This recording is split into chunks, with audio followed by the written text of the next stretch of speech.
अस्सलाम वालेकुम and welcome back to Mimi's vlog. सबको नाश्ता कराने के बाद एंड में बारी आती है मेरी, क्योंकि मुझे नहीं पसंद कि मैं नाश्ता करी और बीच में से बार बार उठना पड़े या कोई काम करना पड़े, क्योंकि मेरा बना काका ही बथेरा है मुझे रोला डालने के लिए। वो कभी मेरी चाय में कुछ डाल देता है तो कभी मेरी चाय ही किसी चीज़ में डाल देता है, तो इसलिए नाश्ता करना भी एक जंग से कम नहीं है।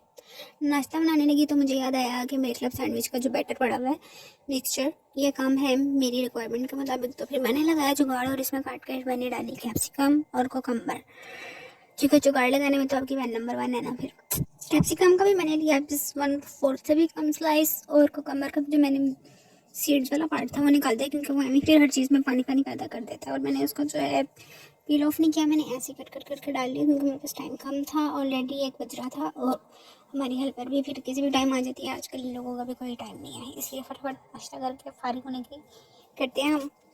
इसी दौरान जो मेरा काका है वो पीछे से बोलता रहता है, जब भी वॉइस ओवर करने बैठो ना तो या तो मेरे प्रेशर की सीटी बज जाती है या तो मेरे काके की सीटी बज जाती है। मतलब सुकून है ही नहीं लाइफ में। आजकल तो वैसे ही हमें हर काम की जल्दी पड़ी हुई थी, क्योंकि सर्दियाँ आ गई हैं और दिन हो गए हैं छोटे, तो हमें होता है कि बस फटाफट काम करें, बैठ जाएं, टीवी लगाएं, फ्रिया देख लें। वैसे हम लोग पहले तो नेटफ्लिक्स पे कोई ना कोई सीरीज़ देख लेते थे, लेकिन सीरीज़ भी आजकल कोई इतनी खास मज़ेदार आ नहीं रही। तो फिर आजकल हमने स्टार्ट किया है टर्किश ड्रामा, जो कि हम ऑलरेडी देख चुके हैं, तो देखे हुए भी हो गए कुछ साल। तो इसलिए हमने इसको दोबारा रिपीट करके अपनी यादें ताज़ा करने की एक नाकाम कोशिश की। यहाँ पर मेरा नाश्ता जो है वो ऑलमोस्ट बन चुका था, यानी कि मेरे स्लाइस फ्राई कर दिए थे मैंने। और मेरा काका जो है पीछे वो अपना नया शिकार ढूंढ रहा था। माँ तो भी दिखाई नहीं, तो मैं किसी खुद किसका नाश्ता बर्बाद करूँ, छोटे मामू का या फिर मम्मी का। इसी जल्दी जल्दी चलते हैं और उसको नाश्ता करवाते हैं, तब तक कि पेट पूजा के बाद जो है ना वो थोड़ा सा कंट्रोल में आ जाए, वरना भूखा होगा तो बस तबाही लगाने की सोचता रहता है। चाय से निकलते हुए धुएं की सेटिस्फेक्शन वो लोग समझ सकते हैं जो मेरी तरह चाय लग रहा है, जिन्हें गर्मी सर्दी से कोई फर्क नहीं पड़ता, बस उनकी सुबह का आगाज़ गर्मा गर्म चाय के मकसद से। ये जी नाश्ता तैयार, ये फाइनल उसके ऊपर स्लाइस रखते हैं और भाग भाग कैशियर की पूरी टमी फिल करवाते हैं। नाश्ता करने के बाद जब मुझे कोई और काम नज़र नहीं आया तो मैंने खुद को उठाया और नूरी के कमरे में पाया।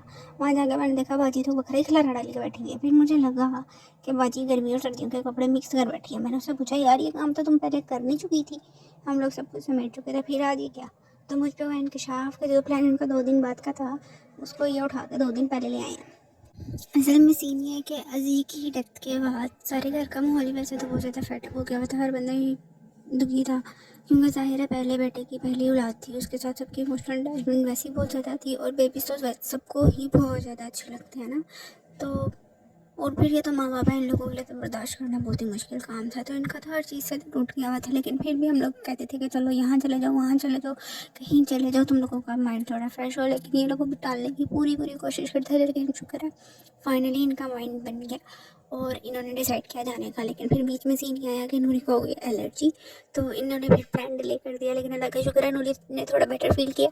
तो अब ये लोग जाएंगे पहले इस्लामाबाद, नूरी की खाला के घर, बिकॉज वो अजी की डेथ में नहीं आ सकी थी, इसलिए पहले ये वहाँ जाएंगे। उस वहाँ पे 2 दिन स्टे करेंगे। उस दौरान नूरी की तबीयत और बेहतर हो जाएगी इंशाल्लाह, और फिर ये लोग आगे जहाँ इनका टूर होगा इंशाल्लाह ताला खैरियत से वहाँ से होकर आएंगे। तो नूरी लगी हुई थी अपनी पैकिंग में कि मामा ने जो ड्रेसेस स्टिच करवा के भेजे थे उसका इस बाजी ने लिया बगौर मुशाहिदा, क्योंकि नखरे तो आपको पता लड़कियों के वैसे ही बहुत ज़्यादा होते हैं। फिर मैंने सोचा कि नूरी बाजी की पैकिंग को देखा जाए क्लोजली, तो बैठ के मैंने किया मुआयना बाजी सही से पैकिंग करी है कि नहीं करी है। अपने इंस्पेक्शन में मैंने बाजी के साथ नहीं, बाजी की पूरी पूरी पैकिंग करवाई, चीज़ कोई भी उठाने की मैंने कोई जहमत नहीं की। फिर नूरी को ख्याल आया कि उन लोगों का जो सफ़र है वो थोड़ा लंबा है, तो इसलिए उन्हें चाहिए कि वो कुछ साथ खाने पीने के लिए ले लें। और फिर हम भागे भागे मार्केट अपनी की अकलौती डिश बनाने के लिए, यानी कि चाउमीन, क्योंकि हमें और कुछ मिले ना मिले चाउमीन हमें मिल जाता बनाने के लिए।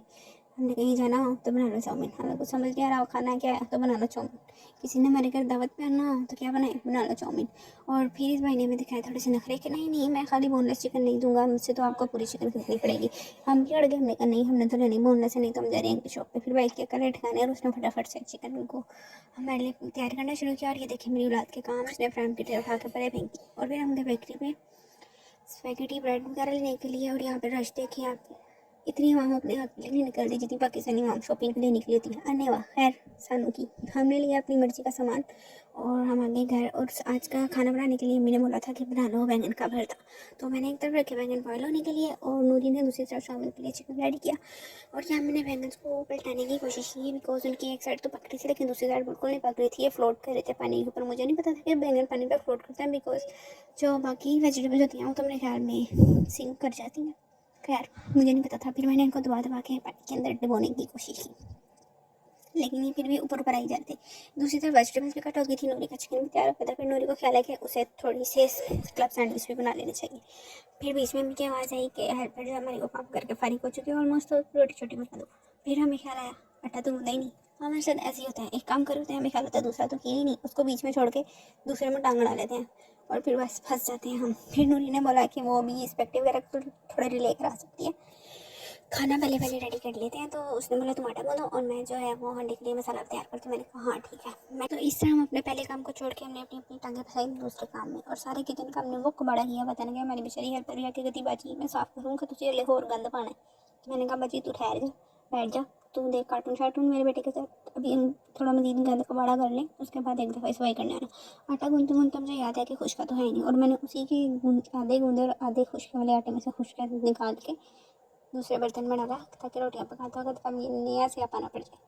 खैर जैसे तैसे करके हमने जल्दी जल्दी काम ख़त्म करने की कोशिश की, लेकिन नहीं, काम जल्दी ख़त्म होने के नाम नहीं ले रहा था, क्योंकि जितनी जल्दी होती है उतनी लेट होती है। और यहाँ पे मैंने आटे के बीच में पानी थोड़ा ज़्यादा डाल के उसको मुद्रे की वजह उसकी ग्रेवी तैयार कर दी थी, और फिर जो खुशका मैंने डाला था वो मुझे वापस ला के बीच में डालना पड़ा।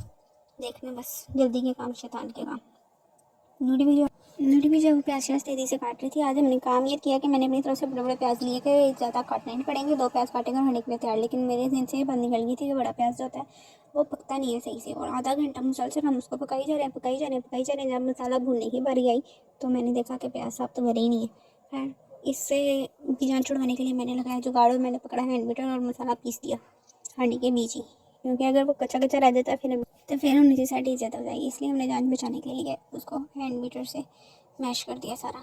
आटा भी गूंद चुका था, नूरी के प्याज भी कट चुके थे। तो हम आए लाइन पे वापस, सफाई सफाई गंद गुंद नीचे फेंका और अपना जो स्पैगेटी और क्लब सैंडविच का सामान था उसकी तरफ आए। यहाँ पे भी मेरे जो बैंगन है वो ऑलमोस्ट पक चुके थे, लेकिन बीच में कुछ आधा ऐसा भी था कि जो अभी कच्चा था। तो मैंने फैसला किया इनको जब तक रोटियाँ पक रही हैं मज़ीद पकाया जाए। पीछे मेरे बेटे के अब काम देख ले, सारा दिन कार्टून वो देखे या ना देखे लेकिन टीवी चलता हुआ होना चाहिए। इवन के पास सो भी रहा और मैं कार्टून बंद कर दूँ और वो मुझे उठ के कहेगा माँ मैं देख रहा हूँ। इसलिए मजाल है कि सारा दिन हमारा टीवी बंद हो जाए। जहाँ हमारी कोशिश थी कि हम जल्दी जल्दी काम खत्म करके फ्री हो, क्योंकि अभी नूरी की पैकिंग बाकी थी और उसने फ्रेश भी होना था जाने के लिए। वहीं पर दूसरी तरफ मेरे बेटे की हरकतें देखें, उसने हेल्पर के साथ मिलकर आधी बोतल जो फिश फूड किया उसको टैंक में उल्टा दिया। और जब मैंने पूछा ये क्या हरकत थी तो वो बोलती है बाजी आपके बेटे ने मुझे बोला था। मैं कहा शाबाश एडी तो फरमा बरदार।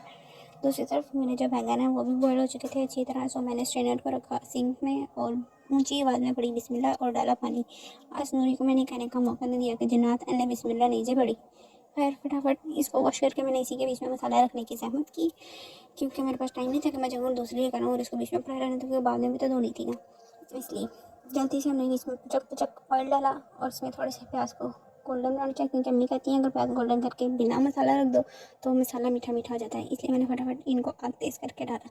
दूसरी तरफ नूरी ने जो स्पैगेटी चाउमीन ऑलमोस्ट उसकी भी पकने वाली थी, क्योंकि ये हम वेजिटेबल सौते करेंगे और इसके बाद इसने बीच में जो है सिर्फ स्पैगेटी डाल के मिक्सी करनी है और बाकी इसका सारा सामान तैयार है। खैर आज का दिन तो बहुत ज़्यादा ही हमारा जो था बिजी गुजरा। किचन में कितने घंटे हम खड़े हुए, टाइम का बिल्कुल भी नहीं पता चला। मसाला रखने के बाद मुझे फिर भी इसमें ख्याल आया कि एक रोटी तो मैंने बनाई नहीं। खैर मसाले को सब कुछ मिक्स करने के बाद मैंने इसे उतारा साइड पर और दोबारा से जो रोटी मेरी रह गई थी उसे बनाई। अब बात यह बैंगन के छीलने की, भरी हुई एक अलनाक काम है, क्योंकि आपको नहीं पता कि इस बैंगन के अंदर कीड़ा था और किसके अंदर नहीं था। सो इंतहाई ध्यान के साथ आपने इसको छीलना है। जिसमें थोड़ा सा भी ब्लैक निशान नजर आएगा तो इसका मतलब उसके अंदर कीड़ा था, वरना अगर तो आपने इसे साफ़ ना किया तो आप आज खाएंगे बैंगन के साथ साथ छोटा गोश्त भी फ्री में। जब तक हम दोनों एक दूसरे के काम में पंगा ले ले हमारी रोटियां जम गई थी। सो नूरी को भी याद है कि स्ट्रेनर तो उसको चाहिए था क्योंकि उसने स्पैगेटी स्ट्रेन करनी थी। तो मैंने अपने सारे बैंगन एक ट्रे में सजाए और स्ट्रेनर जो है वो मैंने नूरी को हैंड ओवर किया। यहाँ पे मैंने अपने सारे बैंगन जो है वो छील लिए थे और साफ़ भी कर लिए थे और मैंने मैशर के साथ उसको मैश करना स्टार्ट किया। मुझे इससे बड़ा पन्ना मिला नहीं था, इसलिए मैंने इसी के बीच में सब कुछ फिक्स करने की कोशिश की। अच्छी तरह मैश करके अपनी साइड पे रख लेना है। दूसरी तरफ मसाले को अपनी अच्छी तरह पका लेना। मसाला जो बेसिकली हम भूनते हैं किसी भी खाने के लिए वैसे ही है, बीच में कोई खास इंग्रेडिएंट्स पड़ने नहीं है। बस प्याज की क्वांटिटी जो है वो आपने नॉर्मल रखनी है, क्योंकि ज़्यादा प्याज जो है वो इस बट्टे को मीठा कर देंगे और ये मीठा नहीं होता, थोड़ा थोड़ा सा खट्टा सा होता है। इसके लिए हमें दही भी यूज़ करनी है और दही जो है हम अपने उसको निकाल के अच्छी तरह बीट कर लेना है ताकि जो बीच में लम्स हैं वो बाद में ना आए सलन के। नूरी की स्पैगेटी तैयार हो चुकी थी, मेरा भी मसाला तकरीबन भून चुका था। फिर मैंने इसके बीच में डाले बैंगन जो मैंने मैश किए थे। इनको अच्छी तरह मसाले के साथ मिक्स कर देना है ताकि जो मतलब ये ना हो गया एक साइड पे बैंगन जमा हुआ दूसरी साइड पे मसाला जमा हुआ, इसलिए चमचे के साथ इनको बार बार मिक्स करते जाना है और बार बार मैश करते जाना है, फिर मिक्स करते जाना है और फिर मैश करते जाना है। जब आपको लगे कि अब बैंगन और जो मसाला है वो अच्छी तरह मिक्स हो चुके हैं, तो इसके ऊपर जो दही है वो प्यारी सी सजा देनी है। अभी इसको मिक्स नहीं करना, अभी इसको पूरा एक लेयर लगानी है और बस दम पे लगा देना है। दूसरी तरफ नूर की स्पैगेटी मायोनीज वाली मैकरोनी और सैंडविच तैयार हो चुके थे और ये उसकी थोड़ी बहुत कटलरी। यहाँ पे मेरा जो बैंगन का भरता है वो भी भूनने वाला हो चुका था, इसको दही को अच्छी तरह मिक्स कर देना और भून देना है। और यहाँ पर देखें ये वाली फिश ने वो कई आतंक मचाया हुआ है, इसने सारों को खुडलाइन लगाया हुआ, खुद पूरे एक्वेरियम में नाचती फिरती है। और एक ये हमारी शार्क को आप देखें ज़रा फोकस करके, इसने वो खरा ये तिगड़ी का नाच सुबह से नाचना शुरू किया हुआ, कभी ऊपर जाके फ्लोट करने लग जाती है, कभी फिर बीच में जाके ठुम ठुम ठुम नाचती है, फिर ऊपर जाकर फ्लोट करती है। इसका मैंने गूगल पर सर्च किया तो उन्होंने बताया जी इसको है स्विमिंग ब्लैडर डिसऑर्डर। अब मैं शिवाजी को ला के खिलाऊंगी एंटीबायोटिक एडी में वेली।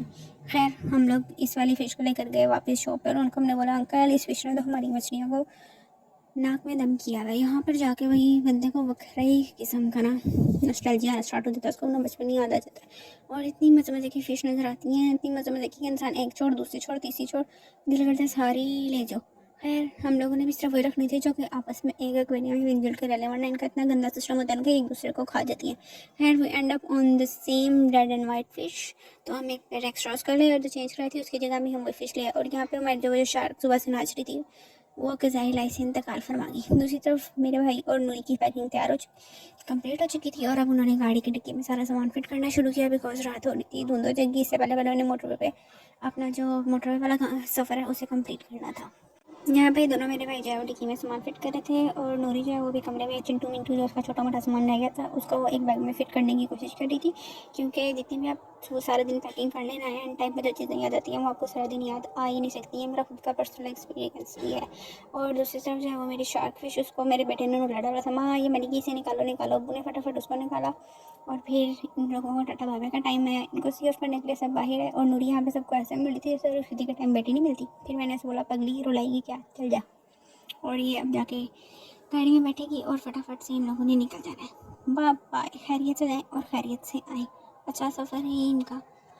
इनको हम सबको ऊपर से टाटा बाय बाय कर रहे थे और साथ ही मेरे बेटे ने रोना छूट गया, माँ मैं भी जाऊँगा, माँ मैं भी जाऊँगा।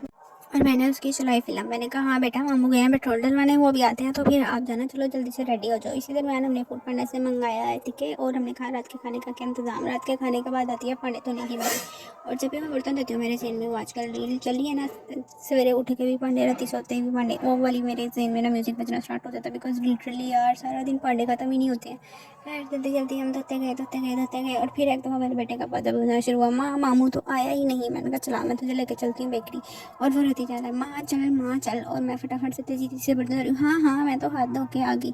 बच्चों की फ़िल्म चलाना भी एक टाइम पे आसान होता है और जब वो बड़े हो जाते हैं फिर वो हमारी ऐसी ऐसी फ़िल्म चलाते हैं ना कि उफ़। खैर जल्दी जल्दी बर्तन वॉश करने के बाद मैं उसको लेकर गई मार्केट, बिकॉज अब उसको चुप करवाना भी ज़रूरी था क्योंकि वो मामू के साथ जाने की ज़िद कर रहा था, लेकिन सफ़र बहुत लंबा था, इतने छोटे बच्चे को भेजा नहीं जा सकता। यहाँ से निकलते हुए धुआं से आपको अंदाज़ा हो होगा पानी कितना गर्म है। इस गर्म पानी से बर्तन तो अच्छे धुल जाते हैं लेकिन हाथों की जो उनसे अच्छी खासी स्किन जल जाती है ना, वो भी बस अभी लेवल है। मेरे बेटे के रोने के बैकग्राउंड म्यूजिक के साथ मैंने फटाफट किया बर्तन वॉश, सुखाया पानी और साफ़ किया किचन। और फिर यहाँ पे मैंने किचन को दी एक फाइनल लुक, वाह क्या चमकदार किचन है। एक साफ़ सुथरा किचन देखने की भी एक अपनी सेटिस्फेक्शन होती है। साथ ही मेरे बेटे को भी से याद आया 10 घंटे हो गए माँ तो आई नहीं दी। खैर उसके दूध को मैंने रखा हल्की आग पे बॉयल होने के लिए और मैं उसके पीछे भाग गई और वो मुझे आवाज़ लगा रहा माँ आजा माँ आजा। यहाँ पे ख़त्म होता है हमारा आज का व्लॉग। Thanks for watching.